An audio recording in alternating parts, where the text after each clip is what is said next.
शिवाय। साथियों नमस्कार।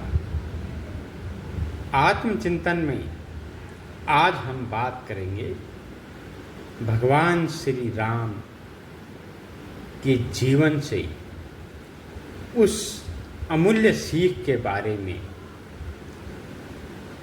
जिसको लोग जानते हैं, सुनते हैं, बोलते हैं, मगर उसको जीवन में बहुत कम लोग ही धारण कर पाते हैं। उसी गूढ़ रहस्य को आज उजागर करने की एक छोटी सी चेष्टा कर रहा हूं। भगवान श्री राम जब बालक थे, 4-5 साल के, तो वे गुरुकुल गए विद्या अध्ययन के लिए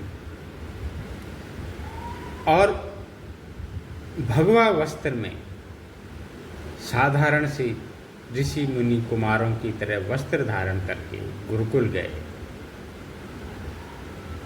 उनके गुरु स्वयं साक्षात भगवान ब्रह्मा के पुत्र ब्रह्म ऋषि वशिष्ठ।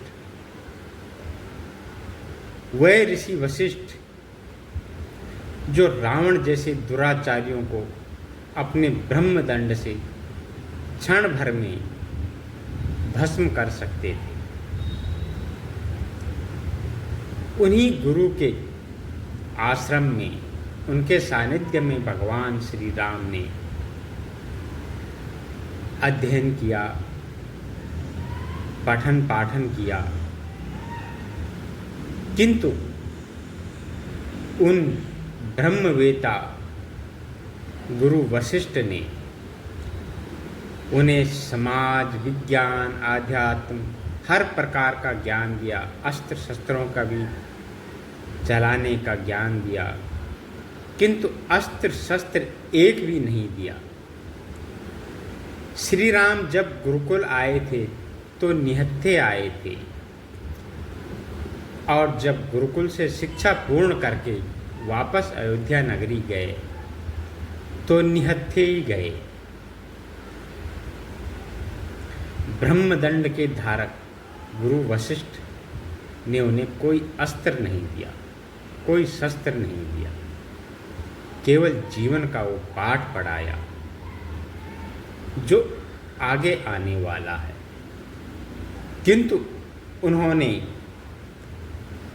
उस भ्रम को दूर किया जिस भ्रम में आज संसार का लगभग हर प्राणी जी रहा है, और वह भ्रम था माया। क्योंकि माया के परे हम झांकने की कोशिश ही नहीं करते, हम उस पर्दे को उठाने की कोशिश ही नहीं करते कि माया के पार क्या है। वो सच्चित आनंद जिसे चेतना या आत्मा कहते हैं, वो जो बिंदु और नाद के रूप में है, उसके और इस सृष्टि के मध्य में माया का एक बहुत बड़ा आवरण है। जो हमें आकाश दिखता है वह वास्तव में माया का एक आवरण ही है, और जिस दिन हम माया के आवरण को हटा करके पार देखने की क्षमता विकसित कर लेंगे तो उस दिन हमें आकाश में तारे, सूरज या चांद नहीं, बल्कि साक्षात चेतना, वह आत्मा दिखाई देगी जिसको हजारों लाखों वर्षों से लोग ढूंढ रहे हैं। जिसको मिल जाती है वह बताने योग्य नहीं रहता कि बताना क्या है, और जिसको मिलती नहीं उसके पास बताने या छुपाने के लिए कुछ है नहीं। अब जब श्री राम वापस अयोध्या आए तो महाराज दशरथ उन्हें राजपाट सिखाना चाहते थे, उन्हें राज्य का उत्तराधिकारी बनाना चाहते थे। किंतु श्री राम के मन में कुछ और ही चल रहा था।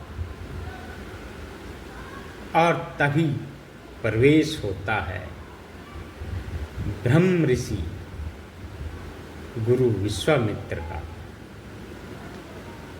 और वे श्री राम को अपने साथ ले जाते हैं।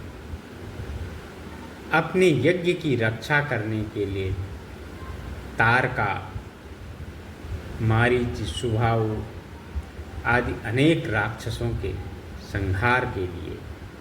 यह एक भौतिक घटना है, किंतु इसके पीछे जो आध्यात्मिक घटना है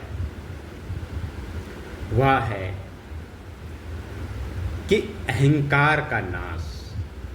श्री राम अभी अभी गुरुकुल से वापस लौटे थे।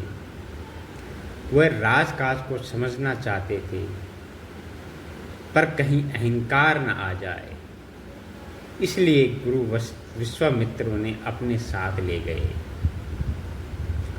और उनके पास वही राजकुमारों वाला छोटा सा धनुष, जिससे वो बचपन में अभ्यास किया करते थे, उसी धनुष से कहा कि निशाना साधो, सामने से तारका आ रही है।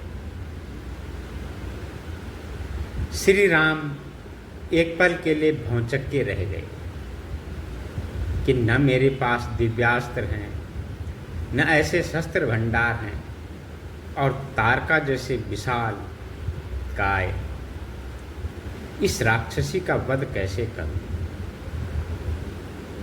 गुरुदेव ने फिर आज्ञा दी कि राम, इसका वध करो, नहीं तो ये हमें खा जाएगी, तुम्हें खा जाएगी। फिर मैं महाराज दशरथ को क्या जवाब दूंगा? श्री राम ने एक पल ध्यान किया और उसी छोटे से धनुष से एक बाण चलाया और तारका का शरीर छिन्न भिन्न हो गया। सुबाहु का सर धड़ से कट के अलग पड़ गया और मारीच को उस छोटे से लकड़ी के बाण से सीधे समंदर पार फेंक दिया। तारका वास्तव में हमारे मन का अहंकार है, मन, बुद्धि, चित्त और अहंकार। गुरु विश्वामित्र ने तारका के वध के साथ ही श्री राम के मन में कभी अहंकार न आए, उसी अहंकार का नाश किया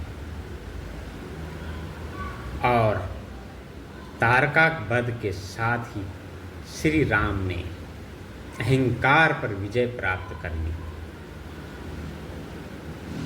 इसके आगे मैं अगले वीडियो में जानकारी दूंगा। तब तक के लिए जय श्री राम।